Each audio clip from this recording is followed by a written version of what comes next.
personal privilege, I want to thank everybody for reaching out for support. If you've seen me hobbling around the Capitol, I had my knee injury a couple weeks ago, and so we haven't seen our bright shiny faces in tax for a couple weeks. So just want to thank everybody for reaching out, and I'm not jumping around on crutches or entering any dancing contests in the near future, but do want to thank you. Also wanted to let the record show that Representative Epley has paid his penance to everyone. Thank you, Dr. Epley. First item would be request for bill introductions. Do we have any requests today? If not, I have two requests. The first one is RS 3209, and this is a sales tax authority for Rawlins County. Is there any discussion? Any objection? Seeing none, the request will be approved. Next request would be RS 2279. This is, I'll go ahead and finish this one.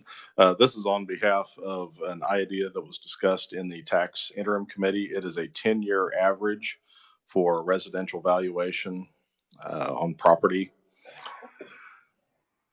Is there any discussion? Any objection? Seeing none, the request is approved. On the first request, that is on 3209 Rawlins County. I'm introducing that. That's a county in my district on behalf of the Board of County Commissioners. Any further requests for introductions? Seeing none, we'll move right along to our first item of business for the day, and that is a hearing on House Bill 2796. And I'll turn first to the Revisor's Office for an overview.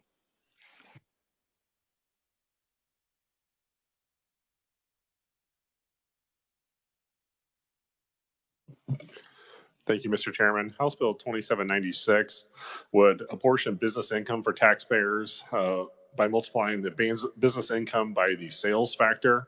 Currently, most business income is apportioned under Kansas law pursuant to the three-factor apportionment method. Currently, the three factors are property, payroll, and sales.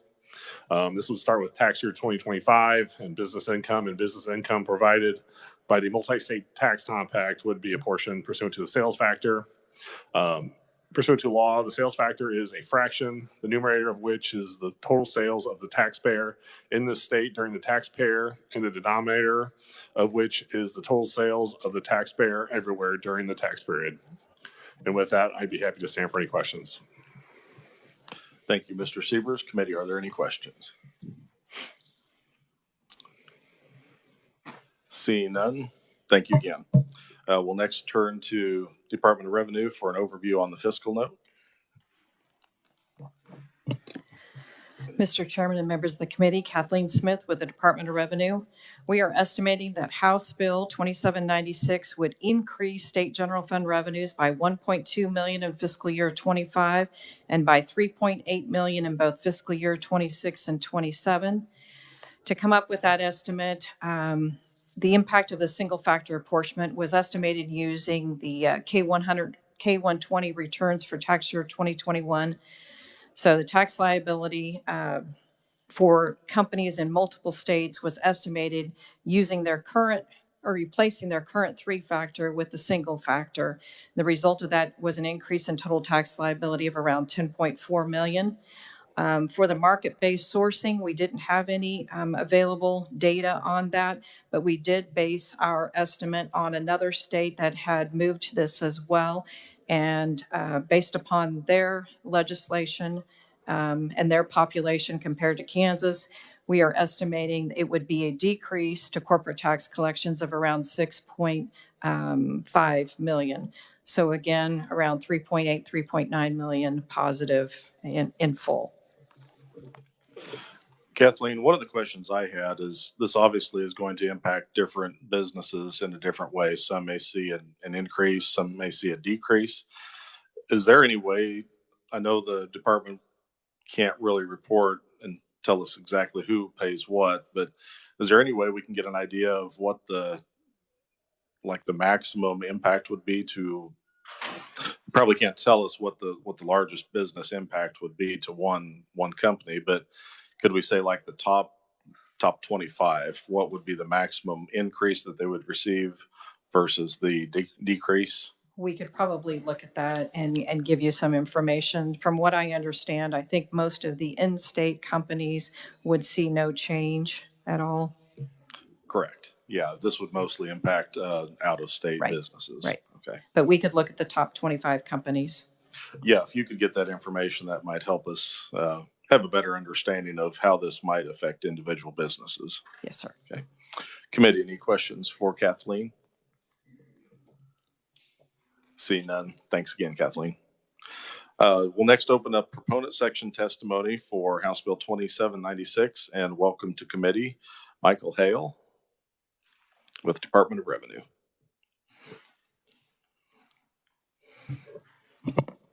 Welcome to committee. Thank you, Mr. Chairman, members of the committee. Michael Hale with the Department of Revenue.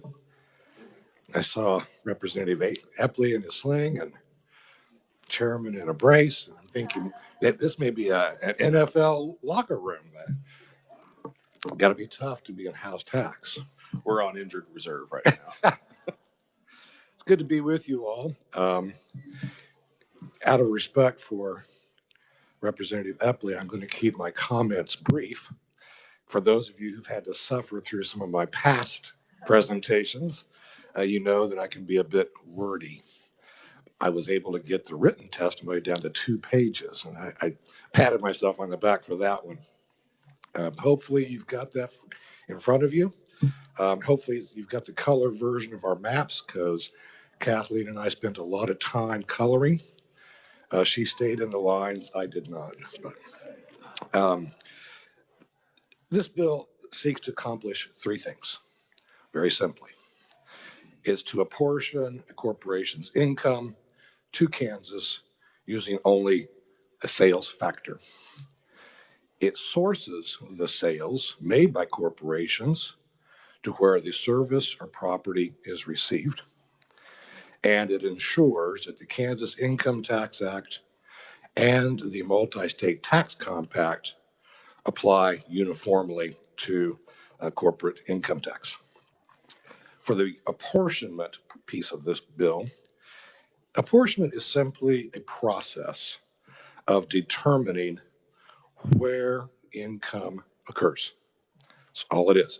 It's not the tax. It's how we apportion, and all the states use an apportionment formula. For years, as pointed out by Adam, states used a 3-factor formula, which was property, payroll, and sales. And that gives an idea, a rough estimate of the business activity in the state, which would translate to income. Over the last 20, 25 years, the vast majority of states have moved away from the 3-factor formula and are now using a formula that is sales factor based. And we've got a map for you and a listing of the states. You'll see that the vast majority, I think we're one of 5 states left that still holds on to the 60-year-old process. States have done this to accomplish 3 primary goals. One is it reflects the changing business models in the 21st century economy, primarily services, e-commerce, digitizing of commodities, and so forth. 2, to increase employment, or at least encourage an increase in employment and investment in their state. If a in-state business has infrastructure in Kansas and payroll in Kansas, that no longer is a consideration for them in calculating their apportionment, which then translates to reduced taxes. So hopefully it will encourage businesses to build their infrastructure here, hire Kansas citizens. And there's a multiplier effect of that too. If you build a new facility, you have to have janitorial service. You have to have groundskeeping, security, and so on. They're going to hire local. So that's going to multiply out into your communities and your economies. And then the third, and I think this is an important feature, it creates uniformity among the states. It makes filing more efficient. and less burdensome for taxpayers. And so House Bill 2796 accomplishes all three of those and makes Kansas uniform with almost all the other states. Turning to the market-based sourcing, a lot of states that have adopted the sales factor formula have also adjusted the method and how they source the sales of non-tangible property and services to where that property or service is received. Currently, Kansas and a handful of other states calculate sales of intangible property and services by determining the location of the transaction's income producing activity. Well, that was real easy back in the day when we were a smokestack industry. Now, again, with digitizing, e-commerce, where does that occur? Well, Kansas follows a model that if part of the process is in-state and part is out of state, you have to go through, and when I say you, taxpayers have to go through a rather lengthy, complicated process to allocate where most of that activity occurs, and that's the state that gets the product, or the tax, excuse me. States have moved away from that. Now it's just very simply, where's it received? This, again, has arisen from the advent of the internet, growth in e-commerce, and the digitizing of economies. And a lot of states have gone through that. We've got a second map for you and a list of the states that show which ones are no longer using the traditional cost of performance process. Adopting the market-based sourcing measurement here accomplishes much of the same things as the single sales factor, which is it's reflecting the changes in our economy. It's going to encourage the growth of employment and investment in Kansas. And again, we're going to be more uniform with the other states. And that uniformity benefits taxpayers because, again, they don't have to go through as much expense in keeping separate records and books for the state of Kansas. Last, this bill makes it really clear that the Kansas Income Tax Act and the Multi-State Tax Compact will be treated uniformly, and that if there is any discrepancy between the two, the Income Tax Act will control. Representative Sawyer had this bill like 2019, 2018, somewhere in that time range. It passed out of committee and got past the House floor. So hopefully, and it's revenue neutral. It's just making clear that the Tax Act will control. In conclusion, House Bill 2796 aligns Kansas with most states and how it apportions and sources sales for corporate income tax purposes. Using uniform methods for apportionment and sourcing creates substantial savings in compliance costs for businesses. Additionally, in-state businesses in particular may experience a reduction in their tax liability. This is hopefully going to encourage them to invest in infrastructure here, hire the citizens in your communities, and so forth. And in-state businesses will finally be on the same level playing field as their out-of-state competition. Right now, with most of the states doing this, single sales factor and the sourcing rules, they've kind of had a leg up on Kansas business. This puts the Kansas businesses now on a level playing field with them. Last, as Kathleen pointed out in our fiscal note, it's pretty close to revenue neutral. It's like 0.017% of total corporate receipts, which I think is pretty good precision. So, and that's the other thing that we're kind of proud of is that this is not going to dramatically be a tax increase on businesses. I will stand for questions. Thank you, Mr. Hale. Committee, are there any questions?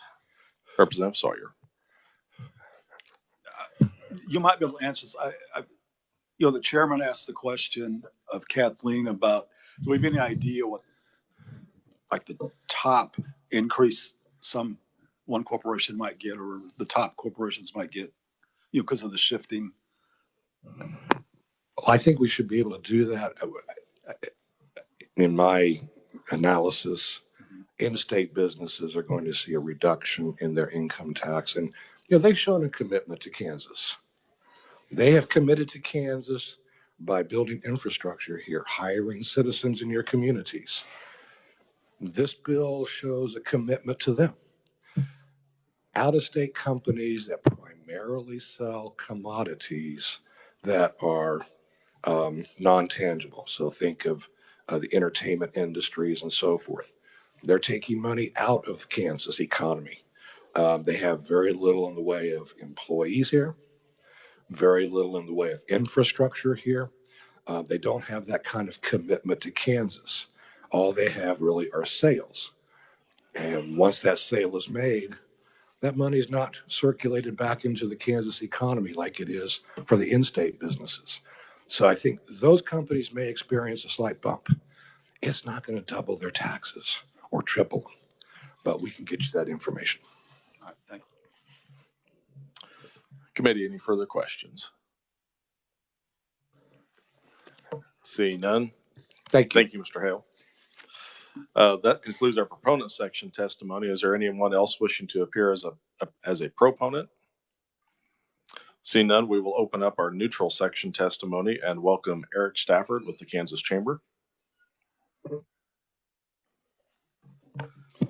Thank you, Mr. Chairman. Good afternoon, committee members. First, I'd like to acknowledge our business day at the State House. We have a combination of our members on our board here in the room. They're going to be leaving downstairs shortly. So it's kind of like testifying with my mom in the room. I thought they just all came to the Entertainment Tax Committee. Promise I will be on my best behavior. It's a little strange to be neutral to a bill that we have a board position through our legislative agenda that we are supportive of. And I tried to not change our testimony too much between the next bill and this bill. So a lot of my written comments are the same. And I think I'll use this hearing as the opportunity to kind of give you the historical perspective of where we are as an organization and how we got there. And why we're neutral on this bill. Single factor is not an issue that's new to this committee.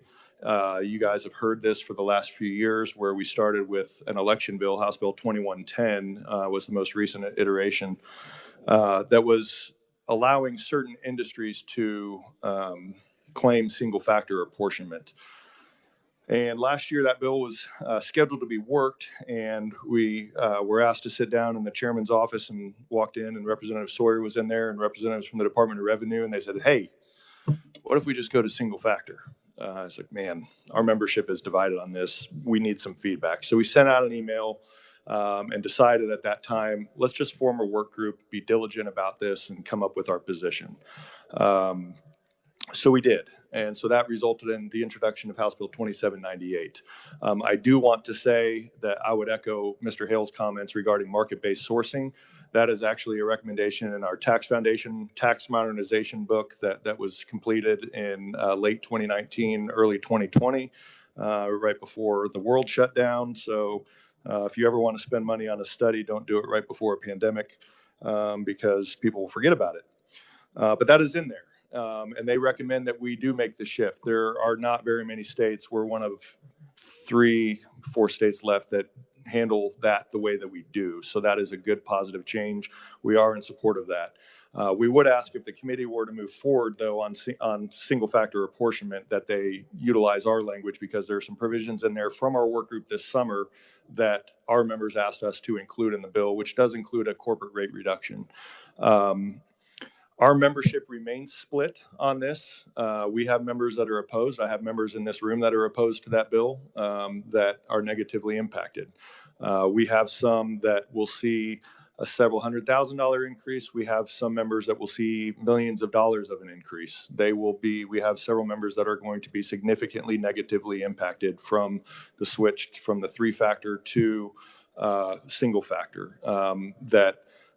Some that came up to us right at the beginning of session when our bill was introduced with pretty strong concerns about the impact. And I don't know what their existing liability is, but it is increasing a lot. I know some that are having several $1 million increase that it's doubling their tax liability. But when we had our work group this summer, basically what came to be from the members who were on the committee, one gentleman specifically, his business is about 4 miles from the Missouri border, and Missouri is a single factor state. And his point was, I could move across state lines and take my investment there, my capital investment, and save a lot of money. But then the out-of-state companies that are operating in single-factor states, which Michael did explain, Kansas is one of 5 or 6 states left now that is a 3-factor state. They do get the benefit of the 3-factor apportionment by lessening their tax burden in Kansas. But we're penalizing companies that have made significant capital investments here in the state of Kansas. And so we did have one company that was involved in the process that their feedback was, we're negatively impacted. But from a tax compliance perspective, because so many other states do it, it makes sense to go ahead and make the change. It will make it easier for us the more states use single factor. I think Michael alluded to that point in his comments as well. So it is a delicate issue within our organization, knowing that we do have members on both sides of this issue, knowing that we do have some that will be negatively impacted, but ultimately the argument for the concept is to encourage the capital investment within the state. That's why so many states have taken that approach. But our position on this specific bill today, 2796, is that if the committee decides that we do want to move forward, or that you guys do want to move forward on single factor apportionment, we would ask that the additional provisions I'll speak to in more detail later be included in whatever bill it is that we're to be moving forward. So be happy to answer any questions at the appropriate time, but do appreciate the opportunity to testify today.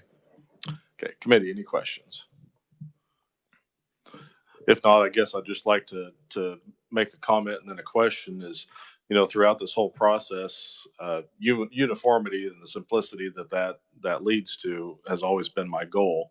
But I always want to be mindful of those businesses and the situations that, whether it's just an anomaly, or if there's a certain industry that this would impact more. I know when we had the original discussion on 2110, there's some people that are severely impacted by this. Could you, I don't need you to name names, but could you kind of describe the types of industries?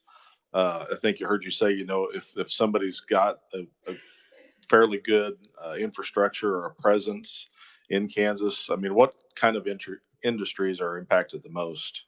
Yeah, it's even within industries, it's specific to the company, right? So it's kind of tough to be, and that's why it was drafted the way it was before, where it was specific industries eligible. Those were the industries within our membership that were wanting to participate and have Kansas become a single factor state. Largely, we pretty much included every NAICS manufacturing code. So manufacturing's big. There was some renewable energy, some energy oil interests, but at the same time, there's some energy interests that are adversely impacted. So it kind of goes across the gamut. But basically, if you think that anybody that has a large physical presence, a lot of payroll, and sales in the state, that formula helps kind of take a balance between all of those. But if you're subtracting the property and the payroll from the calculation, those that have high amounts of property and payroll in the state, eliminating those from their corporate income tax apportionment formula, we'll see savings. So it's not necessarily uniform within sectors. We do have some differing members within the same, they're not the same, but similar industry that have a good impact and a bad impact. So it really depends based on the company. But, we've tried to navigate the membership's wishes, and but, ultimately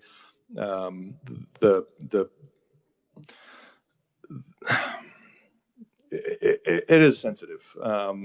But I can't say really that it's going to be, you know, this specific industry. Manufacturing is probably the one where you can say, yeah, they have a big presence here. If they have a big manufacturing presence, they're probably going to benefit. The others are hit and miss.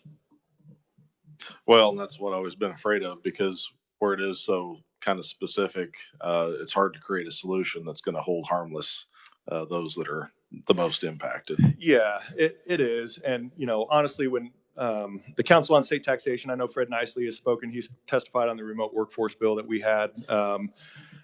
I called Fred this summer after our first task group meeting and told him what we're looking at and said, any guidance, you know, our membership still remains divided on this. And he said, you know, obviously if you can get it, an election is the best approach. That's the best way to do it. But, you know, I understand the department's reservations there. And, you know, each taxpayer is basically going to take the path of least resistance, right? Everybody would. And so it's trying to find holistically what's the best policy for the state to encourage economic growth, is really what, in our view, what we kind of concluded as it boils down to encourage that type of investment. But, you know, absent an election, if 2110 is not the right approach, then, you know, we would then, for the third option, look for House Bill 2798 to be the next step. Further questions, committee? It's not the last time you'll see him. Okay. Representative Corbett. Thank you, Chairman. Whether we went with this one or the other one, don't you think it would be more fair if whatever was picked to give the businesses in the state a 2 or 3 year chance to get ready or move out, or to save what they can before you just flip it in 1 year? I will have more comments on that shortly, which is exactly what our bill does. But the answer is yes, Representative. See no further questions. Oh, Representative Kessler. Thank you, Mr. Chair. Thanks for being here today, Eric. And I know this is kind of sensitive, and if you don't want to answer the question, I completely understand. But when you're going through your memberships, and I'm not saying members are more important than other members, they're all very important to the organization. But how would you say the shakeout kind of happened? And I'm not talking sizes of companies or anything, but is this like a 50-50 split amongst your organization, or is this like a 90-10? I mean, and you don't have to answer it, but I'm just saying, if there's something that can kind of help qualify, is it a small minority that is being affected, or the vast majority is in favor? I mean, I just kind of want to kind of get if I get a kind of a percentage. And like I said, I know it's sensitive, so if you can't quite get to it, I understand. But I was just kind of curious. Sure. The best way to answer that, I couldn't necessarily tell you the percentage, because not all of our members are corporate filers. A lot of our members file under their LLCs, S corps, you know, pass-through entities that file under personal income taxes and not corporate income tax. But I would say the opposition largely comes from businesses that are not headquartered within the state of Kansas.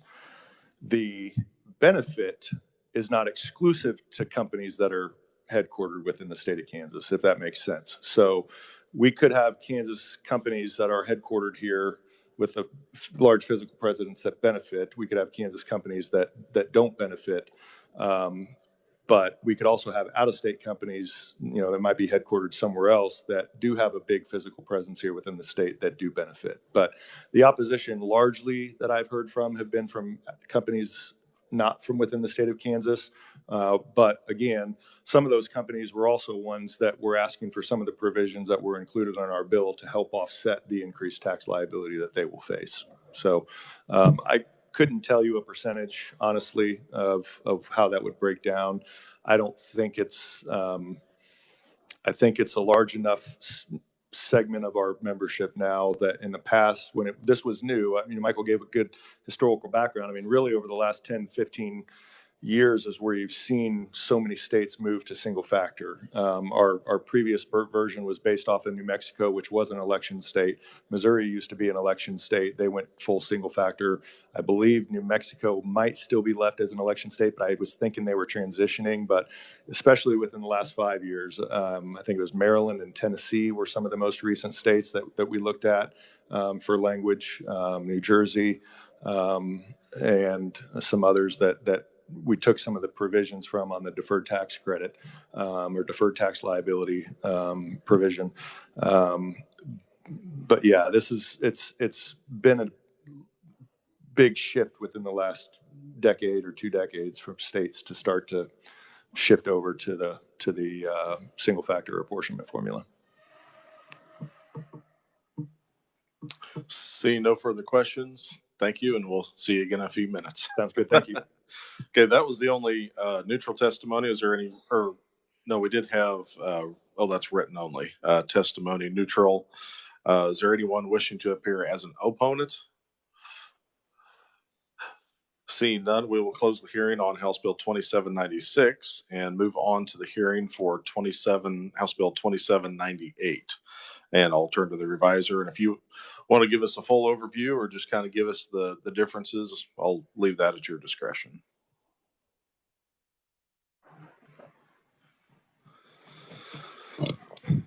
Thank you, Mr. Chairman. House Bill 2798 would also apportion business income for taxpayers by multiplying the business income by the sales factor.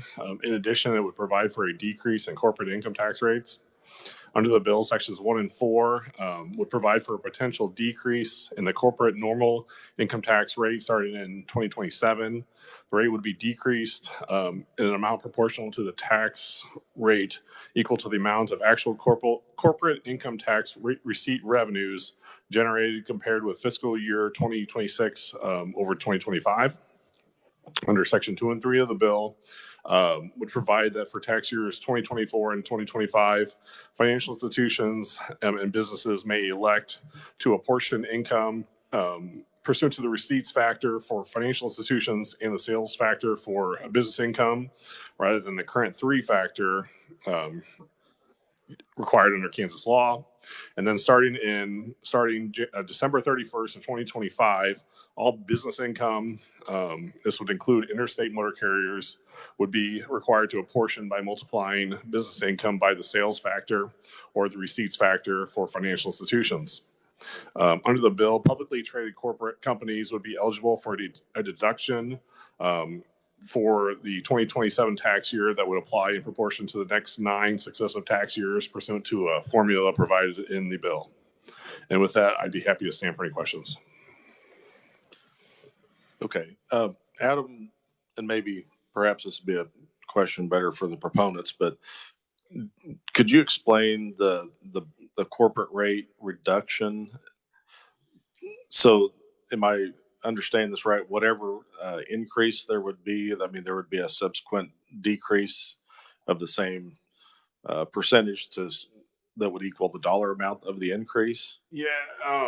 So you take the receipts generated by corporate income tax for fiscal year 2026, whatever the gain over 2025 would be converted, that dollar amount would be converted into a corresponding rate that would then be decreased for 2027. So you take the dollar amount, convert that into what would be for tax, and then decrease it down. Okay, thank you. Committee, are there any questions for the reviser? Seeing none, thank you, Adam. Next, we'll have Kathleen give us an overview on the fiscal note on 2798. Mr. Chairman and members of the committee, we are estimating that House Bill 2798 would decrease state general fund revenues by at least $162.4 million in fiscal year 25, $87.7 million in fiscal year 26, and $7.9 million in fiscal year 27. There are a couple of provisions in the bill. Again, it's giving an option now on the single factor for tax years 24 and 25, and then would go to the single factor in in tax year 2026. The estimate on that was giving them the option was around $103.2 million decrease in collections for fiscal year 25 and 26, and then it would go down to, or it would be an increase in the tax liability of 10.4 million when they would go straight to the single factor. For the privilege tax, we didn't have any 3-factor information available, so we based that upon our corporate impact.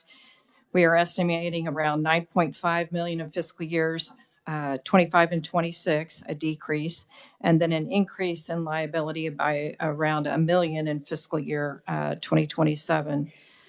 For the interstate motor carriers, three-factor data is not available for them. So again, what we did is we kind of estimated based upon those companies that were doing business in multiple states, and we came up with an estimated decrease of at least 12.2 million per year on that for the interstate motor carriers. A new provision that was provided for in 2798 was the net deferred tax deduction. We have limited information available on that. So we based our impact for that deduction based upon another state. And we came up with around 22.4 million, a decrease in state general fund revenues. We did not estimate the reduction in the corporate tax rate because I believe that is beginning with tax year 2027, which would be fiscal year 2028, and we only went for 3 years. With that, Mr. Chairman, I would stand for questions. Okay. And Kathleen, I meant to ask this on the first one too. It's not necessarily a numbers question, but how much of a change is this according to the department? Is this, I mean, we have this starting for tax year 24. Is that something that is going to require much of a change in programming or what you do in the department? We will have to do some programming, but there shouldn't be any problem in getting that accomplished. Okay. Committee, any questions for Kathleen? Representative Sawyer. Thank you, Mr. Chairman. Okay, I'm a little bit confused on your fiscal note. I try to understand this. So once it's fully implemented, it would be positive fiscal note of about 10 million a year. Did you say that? For the single factor, single factor. because it is no longer an option anymore. It is, there's no choice. Everyone would be filing single factor. Okay, so it would reduce revenues by 162 million in 25, 87 million in 26. The bill still reduces income in 27 by 7.9 million. You see the line I'm looking at On the fiscal note? on the fiscal note? It's a short paragraph. It's kind of near the top of page 2. I don't see it on mine. So you're wondering about the 7.9? I apologize. Well, that's, the 7.9 is a negative number, and then you said, but it will, once it's fully implemented, it'll increase. So we've got a positive 10.4 for the single factor. We've got a positive 1 million for the privilege tax. Make sure that these are all the right ones. And then we've got a decrease for the interstate motor carriers of 12.2. And then we've got a decrease of the deferred tax deduction of 22.4. I'd have to do some ciphering here to figure that out. I was just trying to get back to those numbers. Okay. May I visit with you after? Yeah. Okay. Okay. All right. So, all right. Thanks.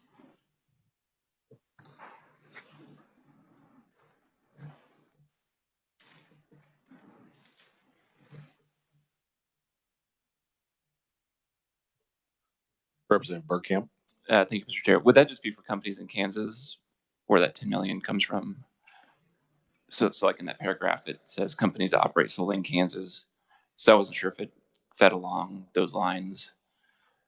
For the single factor, For the 10 million increase in 2026. that's all companies filing tax returns with us. Okay, thank you. Committee, any further questions? Seeing none. Thanks, Kathleen. We'll now open up our proponent section testimony and welcome back Eric Stafford with the Kansas Chamber. Thank you, Mr. Chairman and members of the committee. Eric Stafford with the Kansas Chamber. Do appreciate the opportunity to testify in support of House Bill 2798. So again, I will reiterate and start out by saying that if this bill were to move forward, we would like and do support the market-based sourcing provision from House Bill 2796. That is a good policy change for the state. Knowing that I've given most of the background from how we got to where we are, I'll immediately just shift into, I'll start page 3. Tried to find the most recent data, just listing out the states that have moved to single factor, just so you can kind of get an idea of where everybody stands on 3-factor or combination or weighted sales factor or just pure sales. But then from there, I want to get into the amendment that is included with our testimony. So drafting this bill, really the hardest part was getting into the deferred tax credit provision and making sure that we had that language right. The amendment, the balloons that you'll see in our PDF reflect the proposed change there that we needed to reference regarding taxpayers.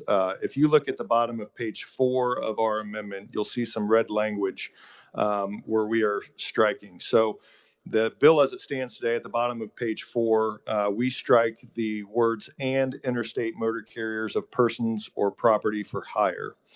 And the reasons we are doing that is that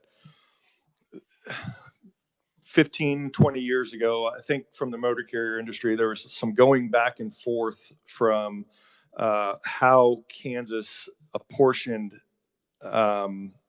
income for companies, motor carrier companies that operate in multiple states. And Kansas was unique in that we used to split, or we have split and bifurcated the combined group income of a company.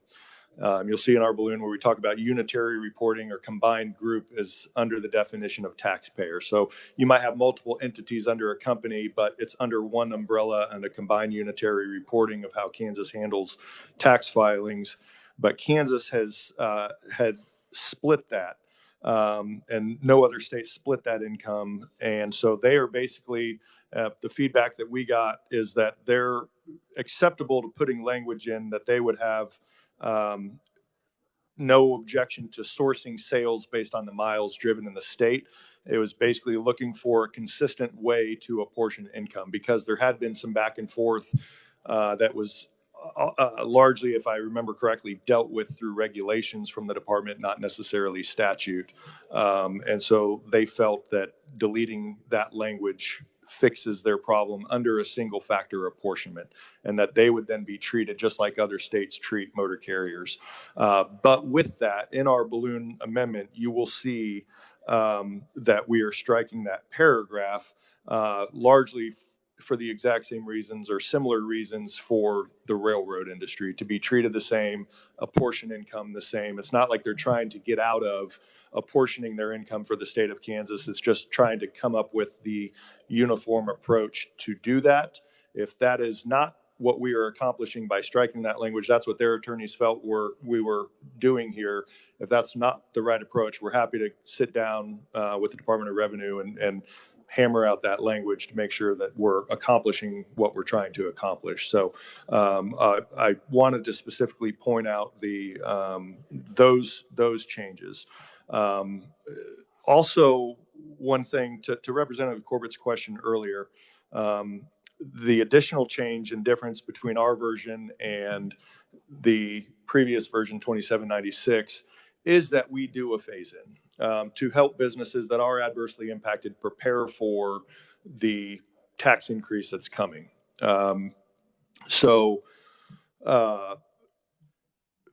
This would phase in the first 2 years, and then the third year, it would be mandatory that all corporate taxpayers are apportioned under the sales factor or sales approach.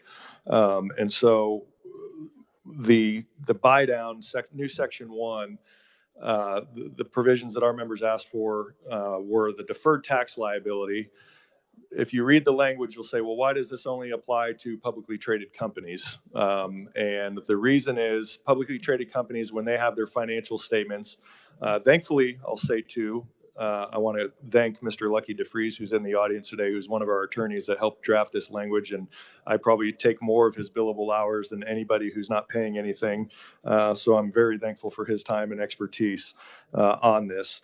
It's basically an accounting mechanism to allow publicly traded companies that are going to be facing a negative tax liability or an increased tax liability to defer that tax liability and keep it off their financial statements to show that they're not getting hit as a company, as a publicly traded company. If you have, a poor showing of financials, it's going to hurt your company, could potentially hurt your stocks. I think that's the motivation. If I'm not speaking to this correctly, I'd just say, Lucky, wave your hands like crazy, and then the committee can have you explain that a little bit more clear. But that is largely the intent, is for the publicly traded companies to it's a mechanism that is used in states to help offset that increased tax liability. So that was one of the recommendations that came from our work group. If that could be included, it would help people. And then also lessening the corporate tax rate. If we could lower our corporate tax rate, then that would help. Not knowing what numbers we would have, I think it was probably smart to draft it to the nearest 0.1%. It might not be much, but they were looking from the perspective, if we could just, somehow offset that, now that we're at 6% because of the Apex projects instead of 7% for our corporate rate, that's better. I know that some of our members had said, based off the income tax, the tax increase that they're facing, we would really need to cut the corporate rate in half to keep them neutral under the single factor approach. And knowing the political climate in Kansas right now and the focus on personal income taxes, I didn't want to put a 3.5% or 3% corporate income tax rate into our bill. So we thought, let's just look at the numbers once they come in 2026, and this is fully implemented, to see what that buy down would look like. So I think one other point that I would like to make on the phase in, one of our members that's significantly impacted, tens of millions of dollars because of their unique situation, had asked if we could be open, would we be open as an organization to doing a 3-year phase in instead of a 2-year phase in? And, knowing where the department was last year, that their preference was to not do an election, just to have everybody go under single factor. We do respect that. So that's why we came up with a 2-year approach. And I told them, remember, we have no problem with how we structure the phase in. If a 3-year phase in is better for their company, we're all for it. We'll speak in support of it to the committee. We just came up with 2 years as our plan this past year. For the states that had phased it in, they typically did a 2-year, and then the 3rd year is when the single factor went fully into effect. But if a 3-year helps that company prepare, by all means, then let's advocate in support of that too, for the committee to consider, just as a way to help make things better. But really, that's you guys have heard the merits of the issue. I won't go into any of that. I did just want to go through and highlight the provisions that were changed. I will say on page 4, and I think it's page 11, I'm sorry, you'll read the amendment. It says, any deferred tax deduction calculated under this section not claimed on a return shall be carried forward and applied as a deduction for future tax years until fully utilized. And then you see the 2 words, any taxpayer. So it looks like I forgot to type the sentence. And all I was doing was just trying to indicate where the actual sentence would go, and any taxpayer is the start of the next sentence that's currently in the bill. So I did want to speak to that, just to, in case the revisers had any questions as to what I was trying to accomplish. I just wanted to give the image of what the next sentence is and where that fits within the paragraph. So that's why that sentence appears incomplete in the balloon that we have. So, but the biggest, the feedback we got on the after the bill was introduced was from the railroad industry, which was trying to mirror the motor carrier apportionment approach as well. But again, from the motor carrier's perspective, their intention here is to try to apportion the income on a sales factor based on the miles driven within the state, and not bifurcate income like Kansas had previously done before. So I think that summarizes everything that we have in our version that's different. The phase-in approach, the deferred tax liability provision, and then the corporate buy-down rate. Otherwise, our intention is to be the same, absent the market-based sourcing, which Department of Revenue did include in their bill, and we are fully supportive of. So appreciate the opportunity. I'm happy to answer any questions that you guys have. Thanks, Eric. In your your research of other states that have moved to the single factor sales, do they also have something in there similar to like the motor carriers to try to create some uniformity there? From what I understand is we were the only state that were bifurcating the income of the combined group. So we were the exception. So they would like to be treated like other states treat income. Okay.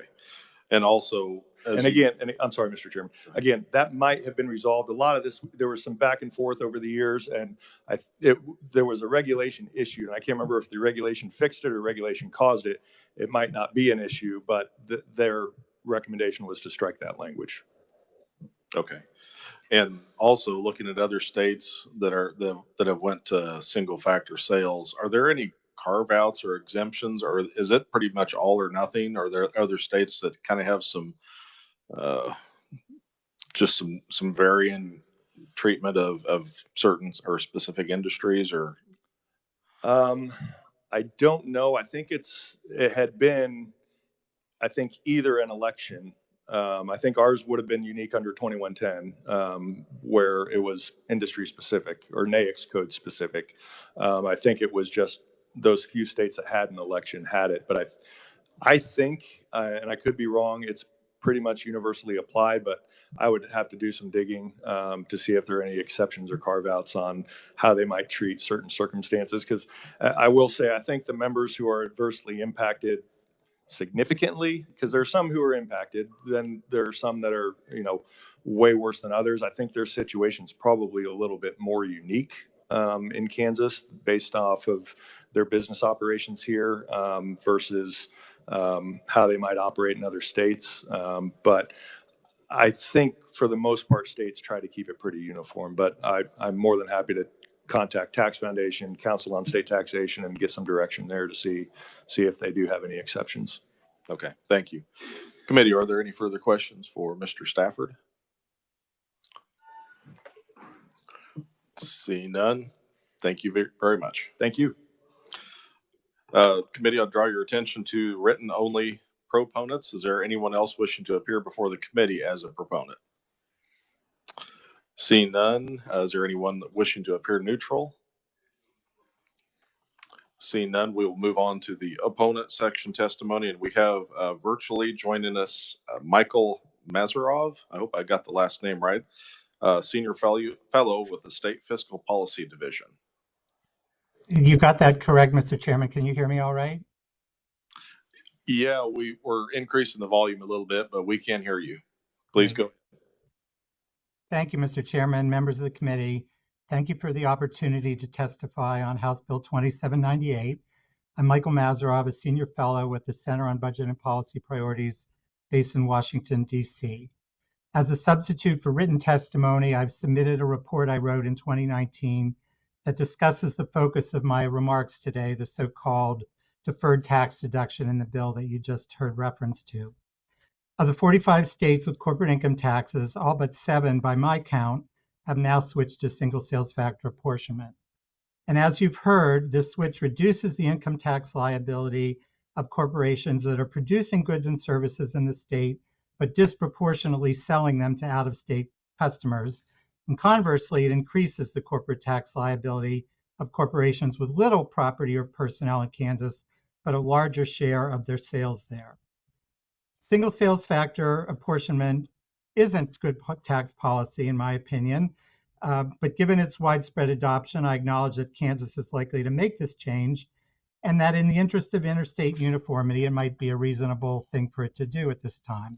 I'm not here to oppose the change to single sales factor. Rather, I'm here to urge you to delete from the bill a completely extraneous provision that none of the other states that have adopted single sales factor over the past 35 years has ever seen fit to enact, and that Maryland specifically rejected in 2019 and again in 2022. The bill contains a provision enacting a new corporate tax deduction that its proponents referred to as deferred tax relief. Starting just 1 year after the switch to single sales factor, this deduction would mean that Kansas would need to start giving back some of the increased corporate tax payments it would be getting from certain out-of-state corporations. That makes no sense. If the legislature has decided to increase taxes on predominantly out-of-state corporations in order to cut taxes on in-state corporations, why would it turn around and start giving some of the revenue back to precisely those same companies that have created relatively few jobs in the state? But what makes even less sense is the rationale for this giveaway. Lobbyists for publicly traded corporations are the proponents of this provision. They're not arguing that this revenue give back should go to all out-of-state corporations subject to a tax increase because of the switch to single sales factor. No, they claim that publicly traded corporations are entitled to this deduction because they're allegedly suffering a double adverse impact from the switch. They claim that these corporations not only experience an actual increase in their tax liability, but that their stockholders suffer an additional loss, a reduction in the value of their stock.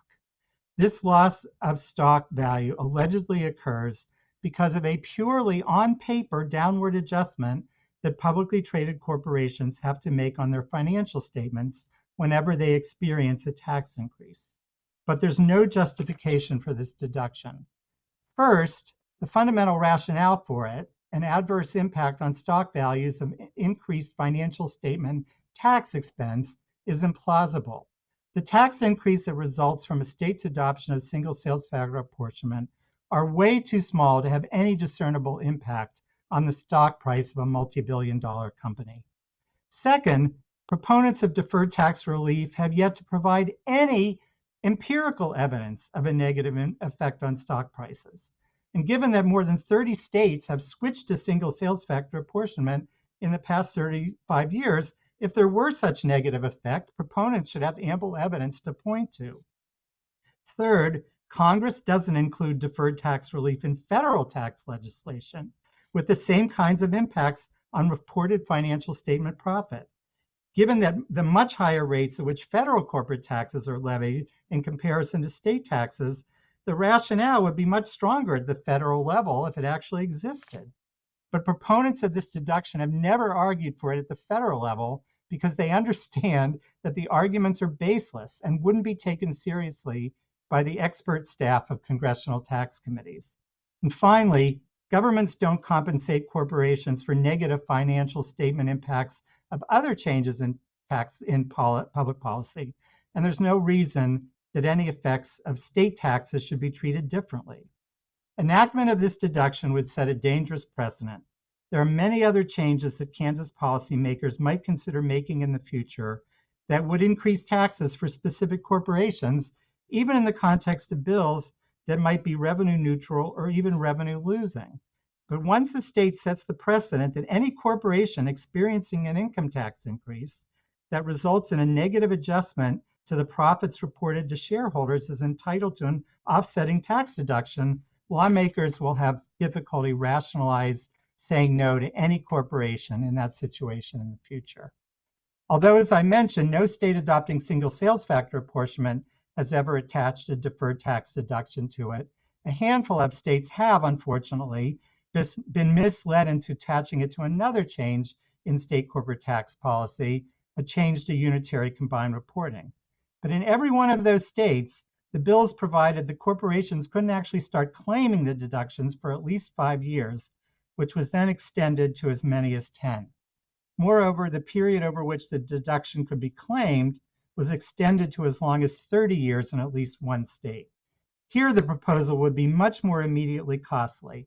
It allows the deduction to begin to be claimed just 1 year after single sales factor takes effect and to be entirely claimable in 10 years. So I respectfully urge the committee to strip the deferred tax deduction from this bill. Thank you again for the opportunity to testify, and I'd be happy to respond to any questions. Thank you for your testimony.